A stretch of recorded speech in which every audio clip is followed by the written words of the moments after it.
Dear students, myself doctor Akhilesh Kumar. अपना आज का जो टॉपिक है वो है the size concept of nucleus and atom.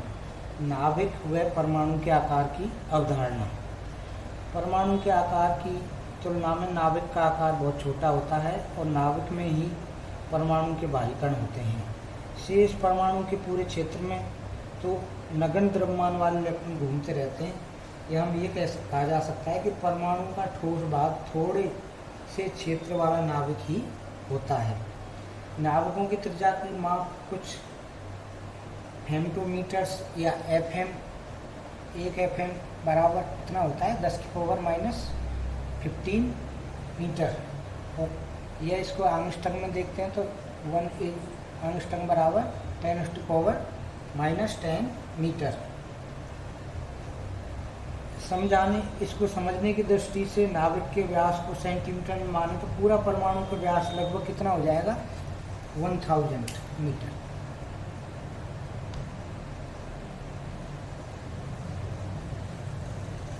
इसका मतलब ये हुआ कि नाभिक के व्यास की तुलना में परमाणु का व्यास लगभग 1 लाख गुना होता है।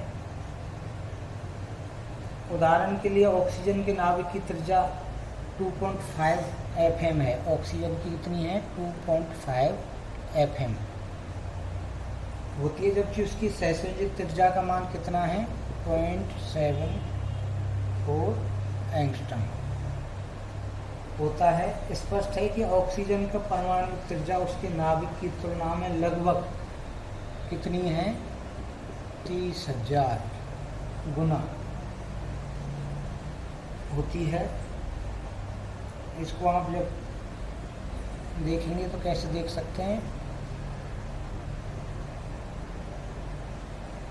10m अपॉन कितनी थी त्रिज्या 2.5 10⁻⁻ कितना होता है 15 अर्थात 3 × 10⁻⁴। इस प्रकार हम देखते हैं कि परमाणु के सारे बाहरी कण नाभिक के एक नन्हे से क्षेत्र में केंद्रित होते हैं। ऐसी स्थिति में स्वाभाविक है कि नाभिक का घनत्व बहुत अधिक हो जाएगा। नाभिक का घनत्व लगभग कितना होता है 2.4 × 10⁻⁴ ग्राम सेंटीमीटर क्यूब होता है। ये मान सर्वाधिक घनत्व वाले तत्व इरिडियम, सबसे ज़्यादा घनत्व किसका है इरिडियम का IR, इसका कितना है 22.61 ग्राम सेंटीमीटर क्यूब की तुलना में लगभग 13 गुना अधिक है। यही कारण है कि गोल्ड की पत्ती पर जब रदरफोर्ड ने अल्फा किरणों का प्रयोग किया तो अधिकांश किरणें सीधी निकल गई, क्योंकि परमाणु का अधिकांश भाग क्या था खाली था।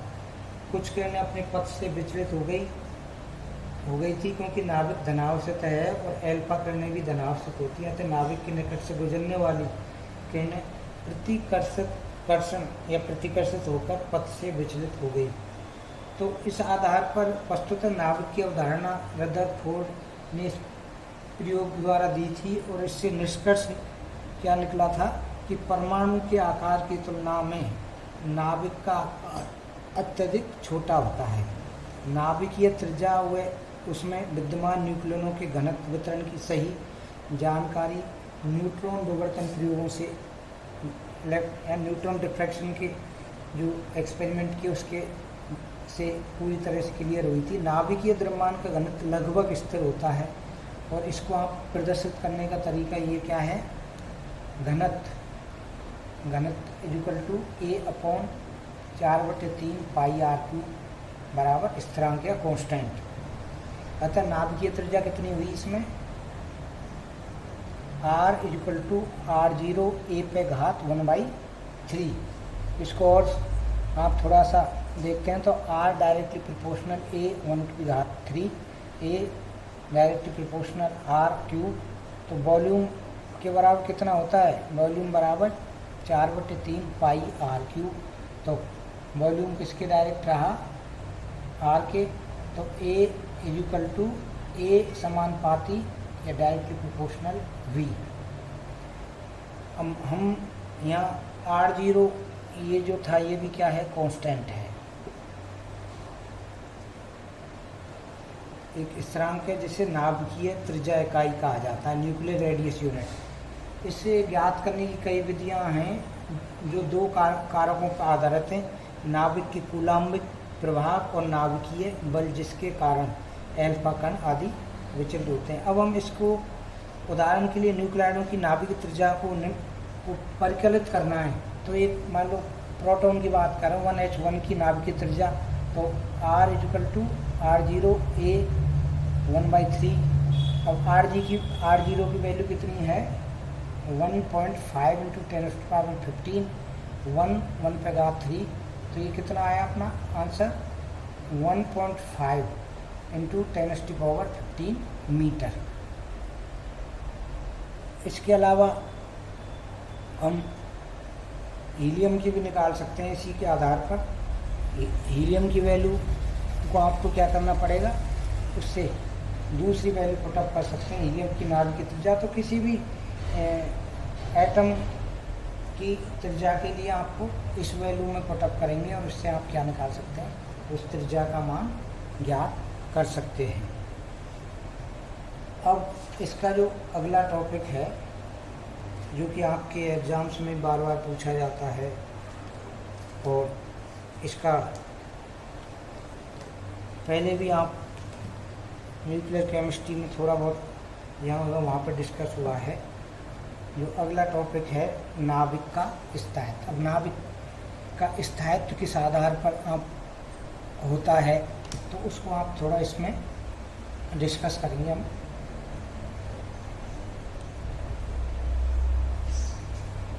स्टेबिलिटी ऑफ न्यूक्लियस,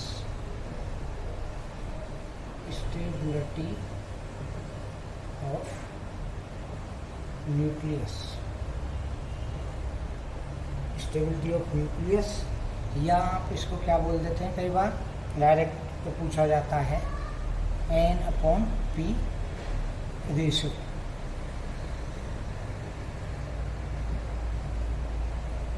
यानी नाभिक का स्थायित्व या N/P अनुपात। नाभिक में दो प्रकार के बल कार्य करते हैं, प्रोटॉन और प्रोटॉन के मध्य बल करता है और दूसरा करता है प्रोटॉन और न्यूट्रॉन के, यानी एक तो करता है प्रोटॉन के मध्य और दूसरा प्रोटॉन न्यूट्रॉन के मध्य। दो तरह के बल कार्य इसमें करते हैं। प्रोटॉन और न्यूट्रॉन की संख्या बराबर होने से प्रोटॉन न्यूट्रॉन के मध्य अधिकतम आकर्षण होता है, जिस कारण नाभिक स्थायी होती है। इसका मतलब है कि नाभिक का स्थायित्व प्रोटॉन और न्यूट्रॉन की संख्या पर निर्भर करता है। वे तत्व जिनके परमाणु क्रमांक 20 तक होते हैं, एटॉमिक नंबर कितने हों 20 तक, उनकी नाभि अपेक्षित ज़्यादा स्थायी होती है, क्योंकि इनके नाभिक में प्रोटॉन और न्यूट्रॉनों की संख्या बराबर होती है, यानी N/P अनुपात किसके बराबर होता है, 1 के। उच्च परमाणु क्रमांक वाले तत्व भी स्थायी होते हैं, क्योंकि इनमें न्यूट्रॉनों की संख्या थोड़ी सी अधिक होती है। परमाणु क्रमांक बढ़ने के साथ प्रोटॉन के मध्य स्थिर वैद्युत प्रतिकर्षण बल भी तेजी से कार्य करता है, बढ़ता है। न्यूट्रॉनों की संख्या अधिक होने से वे प्रोटॉन के मध्य प्रतिकर्षण को कम कर देते हैं और आकर्षण बल को बढ़ाते हैं, जिससे नाभि या न्यूक्लियस क्या हो जाएगा, स्थायी हो जाता है। अतः N/P का अनुपात लगातार बढ़ेगा तो कहाँ तक पहुँचेगा, 1.6, जो कि किसका है, यूरेनियम 92। लगातार बढ़ता है। प्रकृति में पाए जाने वाले स्थायी समस्थानों के लिए N/P अनुपात इस क्रम से बढ़ता है, 1 से 1.6 के मध्य, ये जो अनुपात है। इसको समझने के लिए जैसे आप ये डायग्राम से समझ सकते हो, N/P अनुपात और उधर प्रोटॉनों की संख्या।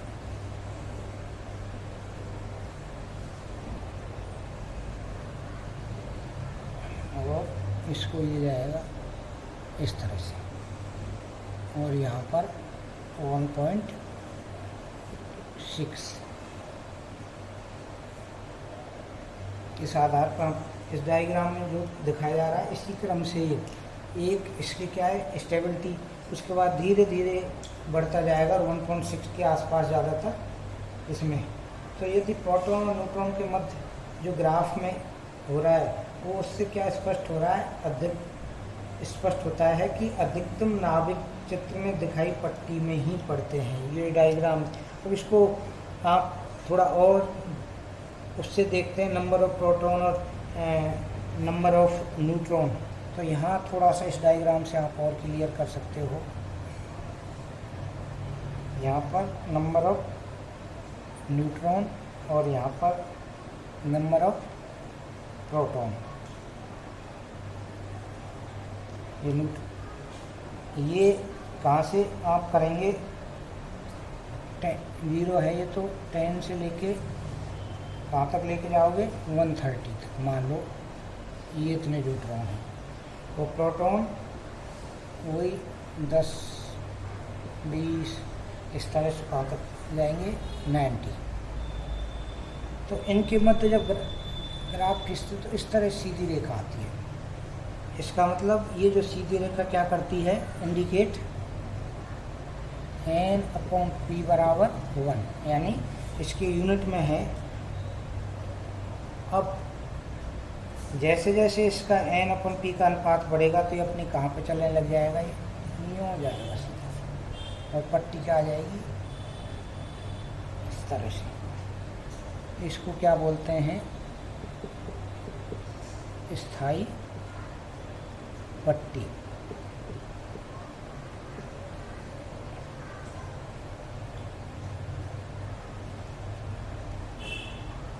यदि स्थायी नाभिक में जो वक्र दिखाया गया है इनमें N/P अनुपात का मान बहुत कम होता है तो वे वक्र से विचलित हो जाते हैं, यानी वो अस्थायी यौगिक होते हैं।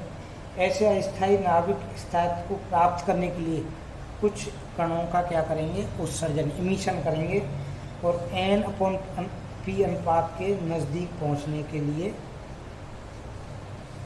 कोशिश करेंगे। और जिन नाभिकों में N/P अनुपात का मान अत्यधिक होता है वे नाभि इस स्थायित्व को प्राप्त करने के लिए क्या करेगी, बीटा या न्यूट्रॉन क्या करेगी, उत्सर्जन।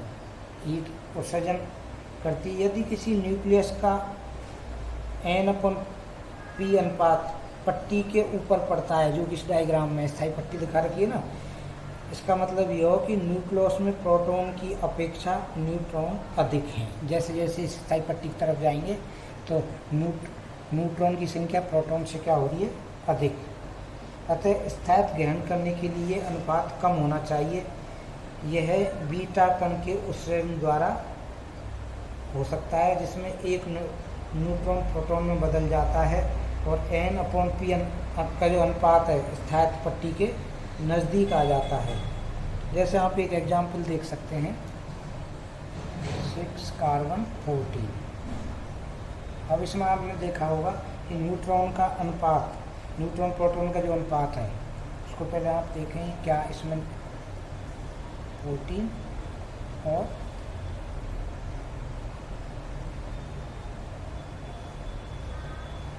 एक। N/P अनुपात इसमें कितना है, 8/6। और जैसे ही इससे इलेक्ट्रॉन उत्सर्जित हुआ तो इसका अनुपात कितना हो गया, 7/7, यानी 1। और यहाँ पर कितना था, 1.3। तो उससे किधर गया, 1 की तरफ, यानी स्थायित्व की तरफ जाता है। इससे क्या होगा, आपकी ये तब तो है ये क्या हो जाएगा, स्थायी हो जाएगा। यदि किसी न्यूक्लियस का N/P अनुपात पट्टी के नीचे पड़ता है, यानी इसके नीचे, ये जो पट्टी दिखा रखी है इसके नीचे पड़ता है, तो इसका तात्पर्य ये हुआ कि न्यूट्रॉनों की अपेक्षा प्रोटॉन अधिक हैं। यदि इधर ये बढ़ेंगे तो प्रोटॉन और इधर बढ़ते हैं तो न्यूट्रॉन। अतः स्थायित्व पट्टी के पास आने के लिए ये अनुपात क्या होना चाहिए, बढ़ना चाहिए, अर्थात इसमें क्या निकलने चाहिए, अल्फा रेज निकलेंगी। तो फिर आपका N/P अनुपात भी क्या हो जाएगा, स्थायित्व की तरह। तो एक एग्जाम्पल आप देख सकते हैं, रेडियम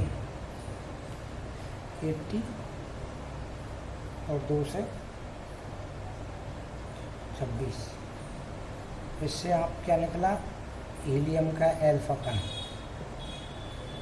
और रेडान 86, रेडान 2 से 222।